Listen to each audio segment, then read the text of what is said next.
We got a little story coming out of Brazil. So Bolsonaro is the previous president of Brazil. The Brazilian government roughly works like the American government. You have the president who sort of, is supposed to manage and operate the federal government. You have a roughly sort of congressional system. You have a Supreme Court, all this. So Bolsonaro is the Trump-like figure who won around the same time as Trump, lost the election, and is now replaced with a new prime minister who is more left-leaning. He was pretty, let's say, more far-right, more radical, very much in the same vein as the kind of demagoguery that Trump engaged in. Okay. So, in a Make Brazil great again. Make Brazil great again. In a shockingly similar parallel to what happened, he lost the election, and this is a few years ago now. I don't know if you remember the exact number. Yeah. But he lost the election fairly recently, replaced with Lula, right? And then he went around and in something that has never been seen before by a leading world president, denied the election results. And not only was saying the election would never happen here. It was fraudulent and shouldn't be valid. He encouraged media to talk about this. He encouraged like different political figures to engage with this story and really push this. He was removed from office. And the big story this week is that the judiciary system in Brazil convicted him to 27 years in prison for basically attempting to overturn the results of the 2022 election. 2022 election. I'm not deeply familiar with Brazilian politics, but what I did look up a little bit was I basically read the story and was like, sounds exactly like what happened here. So I looked it up. It's just beat for beat what happened, except they didn't even have January 6th. We had January 6th. And so Trump, I would argue, did basically all the same things. And so I was kind of trying to ask and figure out what is the difference? Why was the former president convicted of 27 years in prison in Brazil and not us? And it's just apparently they just got the conviction. That's just what they wanted to do. And Bolsonaro can't dance the YMCA like Trump. Yeah, he's bulletproof. And what's crazy too is Trump can and probably will pardon himself. So that opportunity is gone because he got reelected. Me digging through the similarities between these two countries and finding out like Brazilian Tucker Carlson was talking about Brazilian Dominion voting machines on Brazilian Fox News. Like,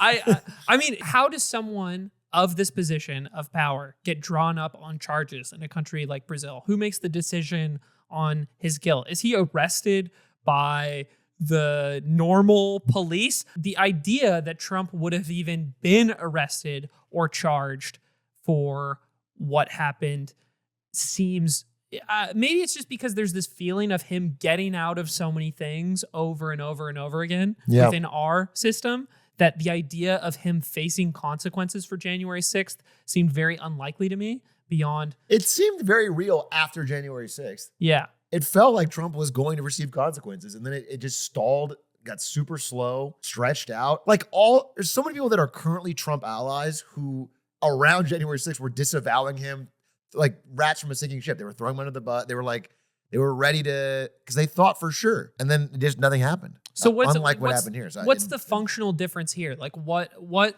system is Bolsonaro running into that someone like Trump isn't running into in the US? It's just the judiciary system. So again, they have like essentially a judicial branch similar to the United States, and basically federal police acted on orders of the Supreme Court and arrested him. And so they are prosecuting him and convicting him of this and saying, you were attempting to undermine our democratic process. You were attempting to overturn the election. This is worthy of 27 years. Mm-hmm. 4 out of 5 justices. Guilty verdicts? I'm sorry. Yeah, apparently there were actually riots in January 8, 2023. That's shockingly similar to January 6th. So yeah, there might be some degree of like, there's a real genuine sense of violence that was instituted, but for the most part, it's not like he... Dude, it's January 8th, 2023. Right. It's like 2 days later. And they're saying, well, part of the charges here is that he laid the groundwork for a coup in 2021 by spreading disinformation about the voting system. Basically saying the voting is fraudulent.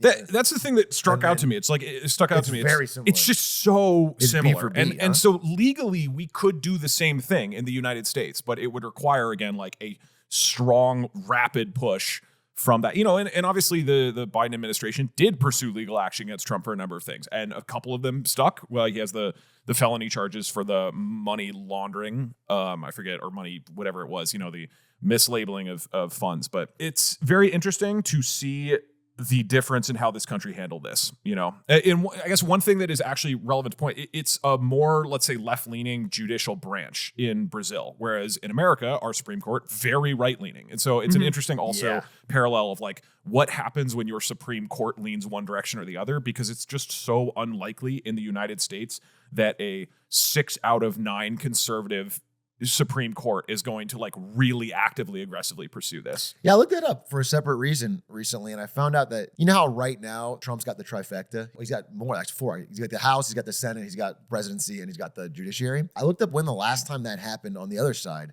and it was like JFK. Like, it hasn't been since the 60s. There hasn't been a left-leaning Supreme Court plus the House plus the Senate plus the presidency. Like, that has not happened. It's rare, actually. It's rare for either side to have that. They have it now. So yeah, it's interesting. Although I will say, if this is time delayed 2 years, right? If ours happened in 2020, he'll be elected president of Brazil. It does appear Bolsonaro basically appears to be Trump in Brazil, and all the same parallels, just 2 years shifted. Yeah, so it's gonna be. It's got to be cool. Like, it's almost like the witch's powers. Like, you just know what's going to happen.